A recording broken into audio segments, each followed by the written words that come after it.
Bismillahirrahmanirrahim. Assalamualaikum warahmatullahi wabarakatuh. Bagaimana kabarnya anak-anak di rumah? Sehat? Mudah-mudahan kita semua senantiasa diberikan kesehatan oleh Allah Subhanahu wa taala. Nah, pada hari ini kita berjumpa kembali di pelajaran matematika. Sebelum kita mengawali pembelajaran hari ini, silakan ada di rumah untuk mempersiapkan alat tulisnya. Nah, seperti biasa, ketika ada materi yang penting, kalian bisa mencatatnya langsung ya. Nah, baik. Untuk itu, mari kita awali pembelajaran hari ini dengan membacakan suratul Fatihah. Dimulai. Doa selesai. Nah, pada hari ini kita akan belajar tentang aljabar. Apa itu aljabar? Untuk lebih jelasnya, silakan simak video pembelajaran berikut ini. Selamat belajar dan jangan lupa selalu jaga kesehatan.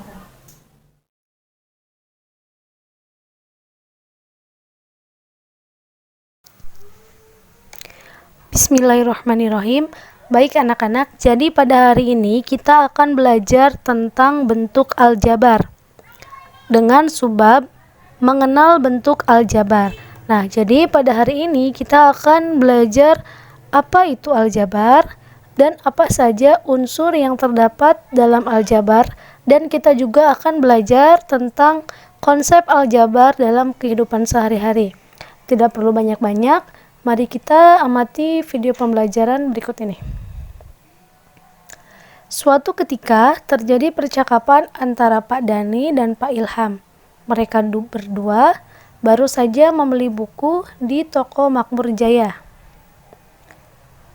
Pak Dani, Pak Ilham kelihatannya beli buku tulis banyak sekali. Kemudian Pak Ilham membalas, "Iya Pak, ini pesanan dari sekolah saya. Saya membeli 2 kardus dan 3 buku. Pak Dani membeli apa saja?" Kemudian Pak Dani menjawab, "Saya hanya beli 5 buku Pak. Buku ini untuk anak saya yang kelas 7 SMP.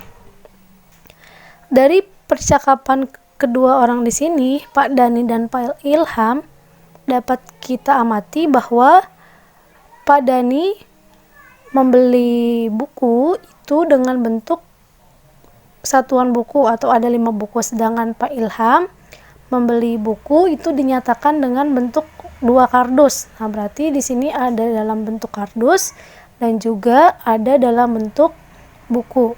Nah, dari percakapan Pak Dani dan Pak Ilham ini dapat kita tuliskan ke dalam bentuk aljabar. Nah, Pak Dani atau Pak Ilham tadi kan membeli 2 kardus buku dan 3 buku tulis dan 3 buku ya, berarti ini milik Pak Ilham. Kemudian Pak Dani hanya membeli 1, 2, 3, 4, 5 buku, ini milik Pak Dani. Nah, dalam bentuk ini itu bisa dituliskan ke dalam bentuk aljabar. Nah, berarti untuk Pak Ilham 2x ditambah 3, di mana x ini, simbol x ini menyatakan banyaknya buku yang ada di dalam kardus. Nah, sedangkan Pak Dani di sini hanya membeli 5 buku saja. Nah, selanjutnya 2x ditambah 3. Ingat, x di sini itu simbol x menyatakan banyaknya buku yang ada di dalam kardus. Nah, di mana simbol x ini bisa mewakili sembarang bilangan. Nah, misalkan ya, kita misalkan x-nya itu 10. Berarti jika x sama dengan 10, maka 2x ditambah 3 itu sama dengan 2 kali 10 ditambah 3 sama dengan 2 kali 10-nya itu 20 ditambah 3, berarti 23. Nah, kita ilustrasikan ke dalam bentuk gambar. Nah, berarti di sini ada 1 kardus. 1 kardusnya itu berisi 1, 2, 3, 4, 5, 6, 7, 8, 9, 10. Satu kardusnya itu terisi 10 buku. Karena di sini 2x berarti ada 2 kardus ya. Kardus yang kedua pun sama, isinya ada 1, 2, 3, 4, 5, 6, 7, 8, 9, 10. Berarti ada 2 kardus yang terisi masing-masing 10 buku. Ditambah 3 buku, 1, 2, 3. Nah, berarti 20 ditambah 3 buku sama dengan 23 buku. Nah, misalkan simbol X-nya ini karena sebarang bilangan, maka kita ganti. Misalkan X-nya itu kita misalkan dengan angka 14. Jadi jika X sama dengan 14, maka 2 kali X ditambah 3 itu sama dengan 2 kali 14 ditambah 3. 2 kali 14-nya sama dengan 28 ditambahkan 3, jadi 31. Nah, mari kita ilustrasikan kembali ke dalam bentuk gambarnya. Nah, misalkan di sini ada 1 kardus, berarti 1 kardusnya itu terisi 1, 2, 3, 4, 5, 6, 7, 8, 9, 10, 11, 12, 13, 14. Jadi 1 kardusnya itu terisi 14 buku. Karena di sini 2x berarti ada 2 kardus. Nah, kardus yang kedua sama isinya ada 1, 2, 3, 4, 5, 6, 7, 8, 9, 10, 11, 12, 13, 14. Nah, ada 14 buku. Nah, ditambahkan dengan 3 buku, 1, 2, 3, berarti sama dengan 28 ditambah 3 sama dengan 31 buku. Nah, jadi di sini nilai pada bentuk aljabar yang tadi kita sebutkan di atas ini bergantung pada nilai X-nya. Nah, jadi nilai X-nya itu merupakan sembarang bilangan. Jadi nilai akhirnya itu tergantung pada nilai X-nya ya. Nah, baik, selanjutnya kita mengenal bentuk aljabar. Kita mengenal unsur-unsur apa saja yang terdapat dalam aljabar. Nah, di dalam aljabar itu ada yang dinamakan suku, koefisien, variabel, dan konstanta. Untuk lebih jelasnya, mari kita amati video pembelajaran berikut. Misalkan di sini ada 2x ditambah 3. Nah, 2x itu dinamakan suku pertama dan 3 ini dinamakan suku kedua. Nah, berarti di sini 2x ditambah 3 itu disebut suku 2. Suku 2 ini dinamakan dengan binomial. Nah, jadi suku itu dipisahkan oleh operasi hitung.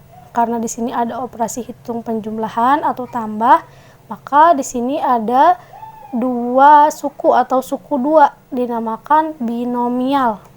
Nah, ketika hanya ada X-nya saja atau hanya ada 2 dan ada 2 X-nya saja, maka ini disebut suku 1.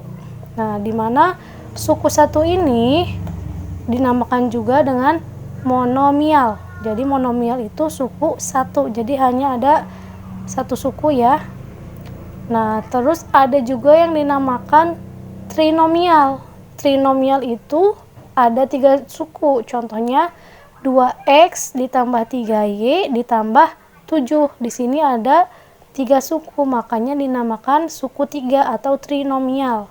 Pemisahnya itu operasi hitung. Kalau di sini di contoh itu operasi hitungnya itu pemisahnya itu penjumlahan ya atau ditambah. Nah, untuk bentuk aljabar yang tersusun atas lebih dari 3 suku itu dinamakan polinomial.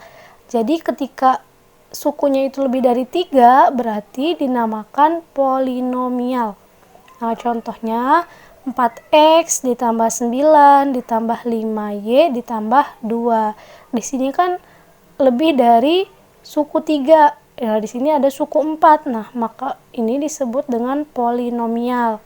Contoh lagi, 9A ditambah 3AB ditambah 7B ditambah 12A min 6AB min 2B. Nah, ini dinamakan suku polinomial karena lebih dari 3 suku. Nah, kalau yang ini kan ada 1, 2, 3, 4, 5, 6. Ada 6 suku, berarti dinamakan polinomial karena lebih dari 3 suku. Nah, jadi di dalam aljabar itu ada yang disebut binomial, monomial, trinomial, dan polinomial. Monomial berarti suku 1, binomial itu suku 2, trinomial itu suku 3, dan polinomial itu lebih dari 3 suku. Seperti itu ya. Nah, mari kita lanjutkan pembahasannya. 2x plus 3. Suku satunya 2x, suku keduanya 3. Nah, di mana 2 ini dinamakan koefisien, sedangkan x di sini itu dinamakan variabel dan 3 di sini dinamakan konstanta. Nah, jadi koefisien itu angka yang ada di depan variabel. Nah, di sini kan 2x. 2x. Angka 2 itu ada di depan variabel x. Nah, maka 2 di sini dinamakan koefisien. Dan x-nya itu dinamakan variabel. Nah, jadi kalau variabel itu merupakan simbol yang biasanya dilambangkan dengan huruf kecil. Nah, bisa berupa A, B, C, D, E, F sampai Z. Kalau di sini kita variabelnya itu menggunakan variabel X ya. Jadi nanti bebas tergantung jenis soalnya. Dan yang terakhir itu konstanta. Jadi kalau konstanta itu merupakan angka yang tidak mempunyai variabel. Jadi kalau konstanta itu berdiri sendiri. Di belakangnya itu tidak ada variabelnya. Itu konstanta. Jadi unsur yang terdapat dalam aljabar itu ada koefisien, variabel, dan konstanta.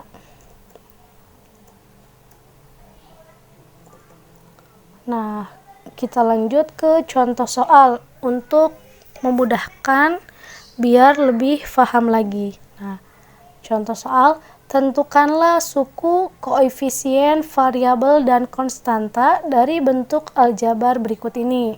Mari kita kerjakan satu persatu. Yang pertama nomor 1.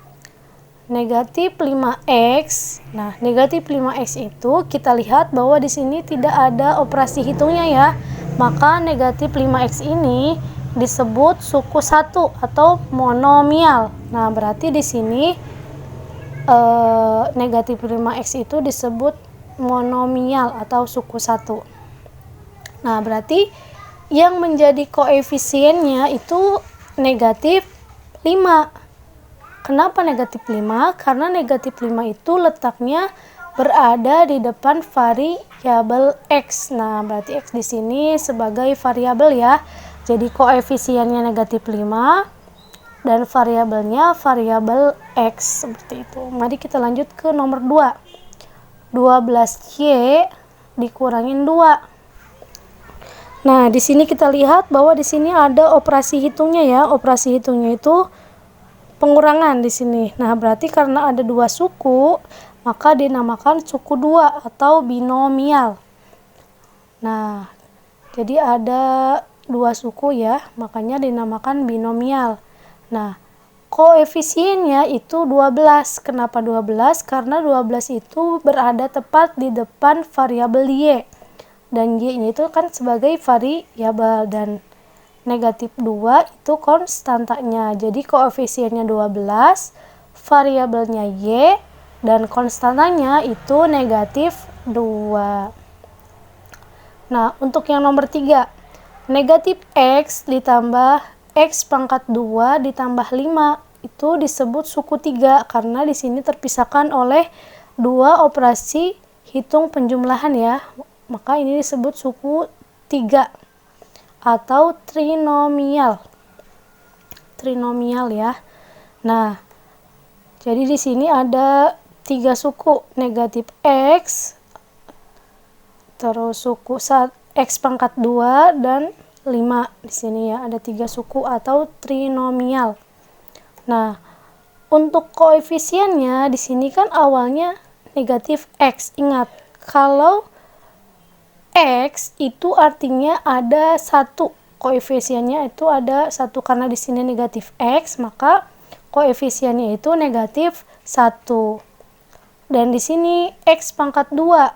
Ingat, X itu artinya 1. Berarti kalau X pangkat 2 itu koefisiennya itu 1. Akan tetapi ini sudah disepakati bersama untuk koefisien 1 itu aslinya tidak usah dituliskan di depan variabelnya itu.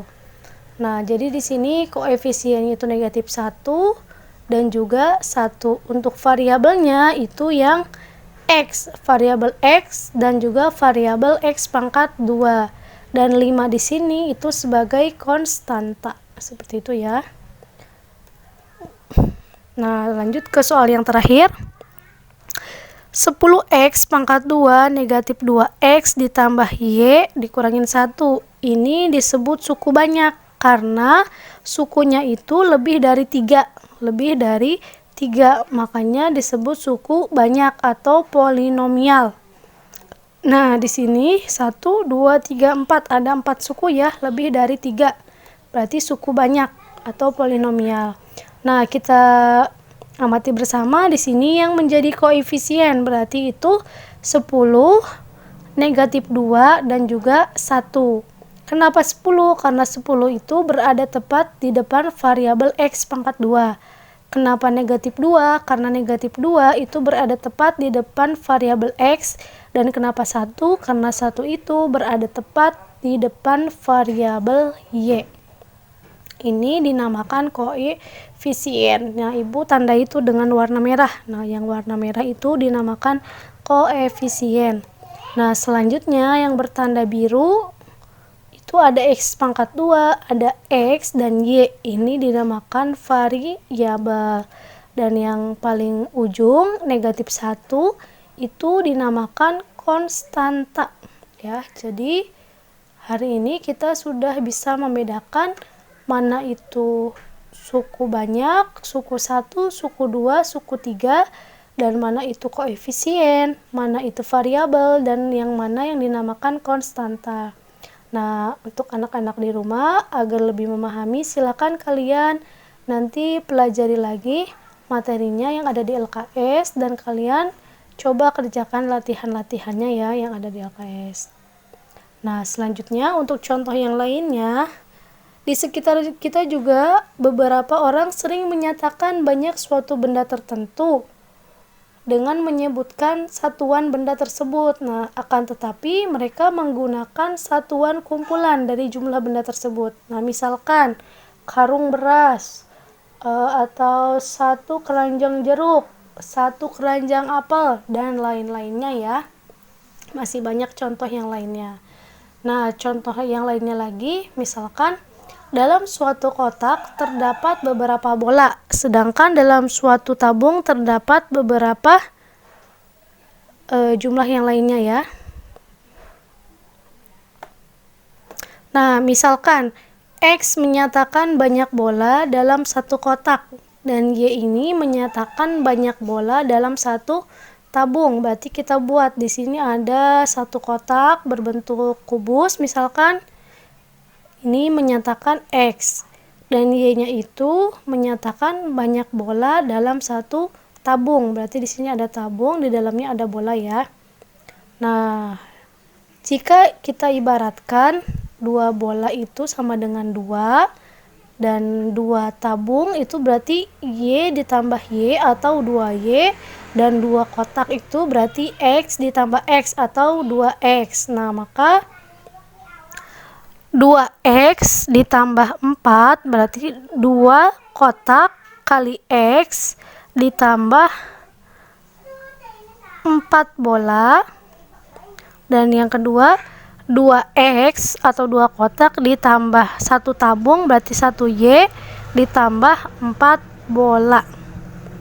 Nah, apabila 2X ditambah 3Y ditambah 6 berarti 2 kotak ditambah 3 tabung ditambah 6 bola ya.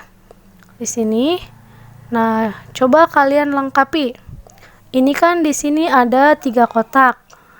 Ada berapa tabung? 1, 2, 3, 4. Ada 4 tabung. Dan di sini ada berapa bola? 1, 2, 3, 4, 5, 6, 7, 8. Ada 8 bola. Coba kalian lengkapi bentuk aljabarnya seperti apa. Ingat, kotak tadi itu dinyatakan dengan X dan tabung itu dinyatakan dengan Y. Berarti kita dapat tulis 3 kotak ditambah 4 tabung ditambah 8 bola. 3 kotak berarti 3X. 4 tabung berarti 4Y. Dan 8 bola berarti tetap 8 ya. Ini bentuk aljabarnya. Nah, baik. Terima kasih banyak. Itu saja yang bisa Ibu sampaikan. Mudah-mudahan bisa difahami dan dimengerti. Dan jangan lupa tetap harus semangat dalam belajar. Dan yang paling penting, tetap jaga kesehatan. Terima kasih. Wassalamualaikum warahmatullahi wabarakatuh.